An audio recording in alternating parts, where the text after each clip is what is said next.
I think the main thing that inspired me was my father and my mother. They grew up giving me and my siblings the best food they could at the time. We weren't always exactly the best on money, so they would create these dishes from very simple ingredients that would just warm the soul and make me feel better from coming back from school or a sports practice. It was really, really eye-opening as a kid to see that they took such simple ingredients and such simple spices to take it and make it into such comforting meal.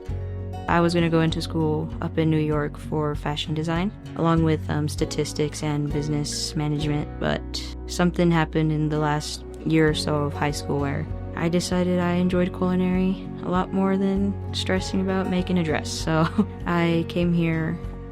If I could describe the school Escoffier in one word, I would choose diverse as the word. There's a lot of mix of wonderful students around here.